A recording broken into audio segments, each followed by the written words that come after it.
ऊपर जगह खाली देखकर वैद्य जी बोले, बाबू ऊपर जय हिंद लिख देना और यह जो जगह बच रही है इसमें एक ओर द्राक्षासव की बोतल, दूसरी ओर खरल की तस्वीर। आर्ट हमारे पास मिडिल तक था, लेकिन यह तो हाथ सधने की बात है। चंदन कुछ ऊब रहा था, खामख्वाह पकड़ गया। लिखावट अच्छी होने का यह पुरस्कार उसकी समझ में नहीं आ रहा था। बोला, किसी पेंटर से बनवाते, अच्छा खासा लिख देता, वो बात नहीं आएगी। अपना पसीना पोंछते हुए उसने कूची नीचे रख दी। 5 रुपए मांगता था बाबू, 2 लाइनों के 5 रुपए। अब अपनी मेहनत के साथ यह साइन बोर्ड 10-12 आने का पड़ा। ये रंग एक मरीज दे गया। बिजली कंपनी का पेंटर बदहजमी से परेशान था। 2 खुराकें बनाकर दे दी, पैसे नहीं लिए। सो वह 2-3 रंग और थोड़ी सी वार्निश दे गया।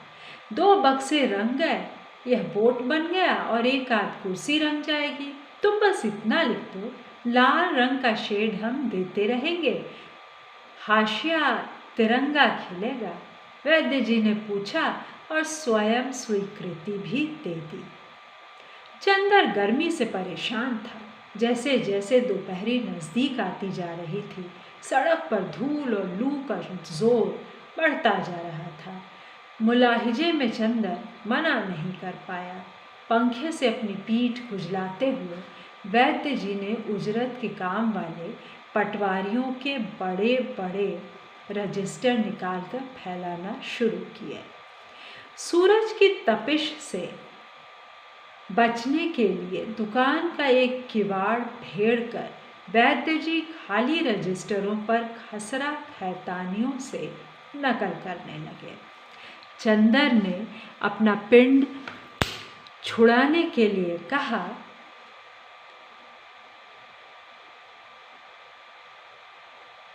ये सब क्या है वैद्य जी? वैद्य जी का चेहरा उतर गया। बोले, खाली बैठने से अच्छा है कुछ काम किया जाए।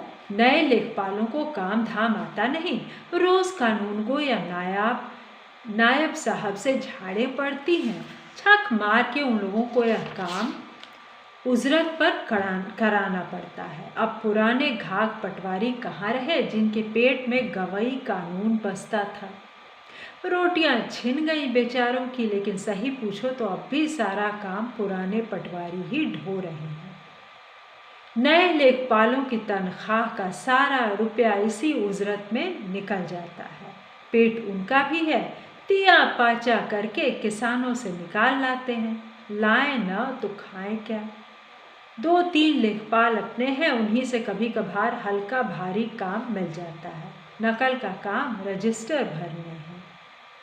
बाहर सड़क वीरान होती जा रही थी। दफ्तर के बाबू लोग जा चुके थे। सामने चुंगी में खस की टट्टियों पर छिड़काव शुरू हो गया। दूर हरहराते पीपल का शोर लू के साथ आ रहा था। तभी एक आदमी ने किवाड़ से भीतर झांका। वैद्य जी की बात, जो शायद क्षण 2 क्षण बाद दर्द से बोझिल हो जाती, होती है। उनकी निगाह ने आदमी को पहचाना और वे सतर्क हो गए। फौरन बोले, एक बोट आगरा से बनवाया है, जब तक नहीं आता इसी से काम चलेगा। फुर्सत कहाँ मिलती है जो इस सब में सर खपाएं। और एकदम व्यस्त होते हुए उन्होंने उस आदमी से प्रश्न किया, कहो भाई क्या बात है? डॉक्टरी सर्टिफिकेट चाहिए? कोस्मा स्टेशन पर खलासी हैं क्या साहब? रेलवे की नीली वर्दी पहने वह खलासी बोला। उसकी ज़रूरत का पूरा अंदाज करते हुए वैद्य जी बोले, हाँ, किस तारीख से कब तक का चाहिए?